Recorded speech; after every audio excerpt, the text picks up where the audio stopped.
Hello YouTube, Ruth Basque here again with another video. So tonight I thought we would concentrate on a little known object known as the black mirror or the scrying mirror for divination. The scrying mirror is usually a black mirror that has no reflection in it.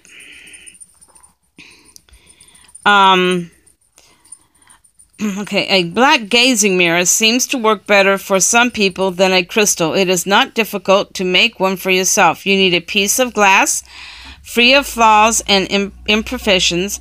Make it obvious by coating one side 3 times with amplification to make the amplification stick to the glass. First clean the glass well with temperature, then lay on the asphalt with a caramel hair brush.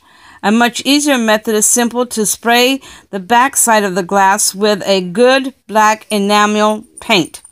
It may not seem very magical, but do not forget the mirror is merely the focal point for your consciousness. The actual images are projected by your powers. They do not come from within the mirror or crystal itself.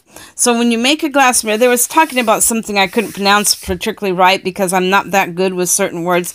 But you can use straight gloss paint on a black mirror. Here's some pictures of a couple of black mirrors. This is in a book that I just got, but we'll talk about that on Wiccan Wednesday.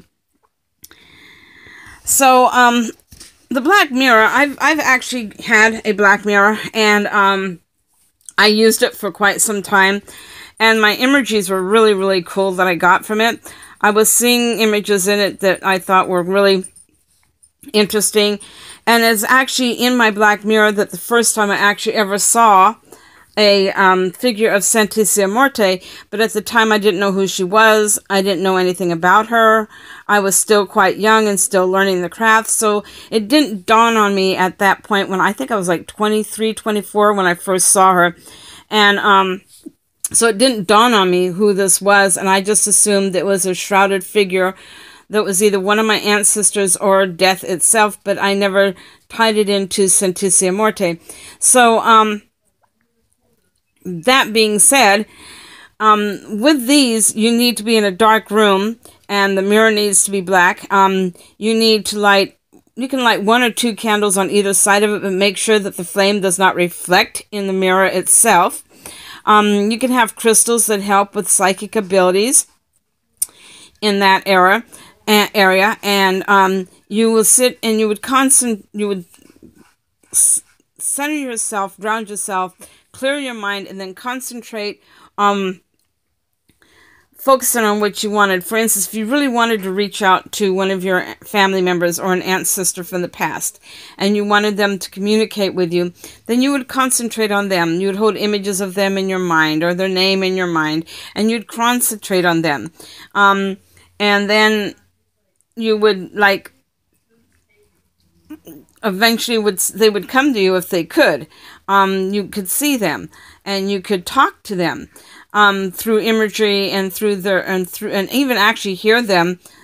And keep in mind that this is working on opening up your psychic abilities and your third eye to be able to communicate. And it, like the book did say, it doesn't.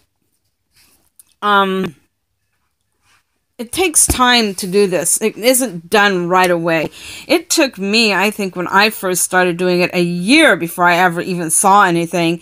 And the first time I did see something, it was Santissia Morte. So I know this now, but then I didn't. So it's like, it's one of the ways of working with divination, to find out questions to problems you have, to communicate with your ancestors, to see the past, the present, or the future. And you would need complete quiet and silence. You wouldn't want people around that were going to distract you or disturb you. And you would need to really concentrate on what you wanted or your objective. So like if you wanted to see, and I don't know if anybody's done this, and it would be funny to have it done and actually work. Let's say hypothetically, okay, you wanted to know what the winning lotto numbers are going to be.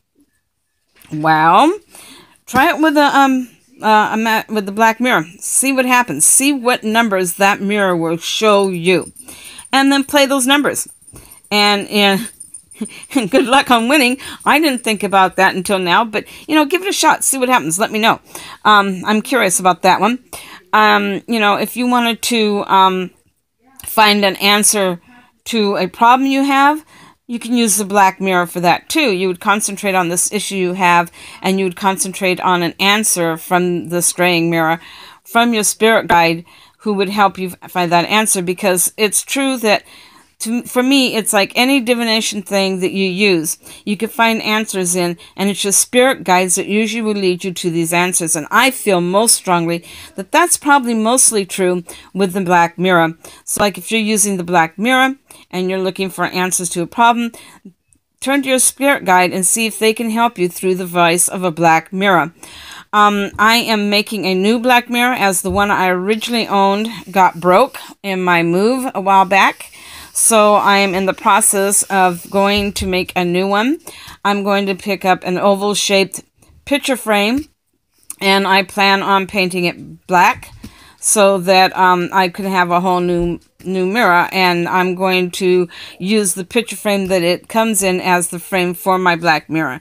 So I'm looking for a specific type of frame, and one that will look really good with my black mirror. And when I finish my black mirror, I will be more than happy to show it to you on YouTube. So keep your eyes out for that video. In the meantime, this is Divination Tuesday, and I hope you enjoyed this video. If you did, let me know. Leave comments below. Leave some ideas too. I'm always up to more ideas and information on things like this. If you're not subscribed, then go ahead and subscribe. Hit the bell so you know when I'm uploading more videos. Link the video, share it with friends, mark it to favorites, and in the meantime, blessed be.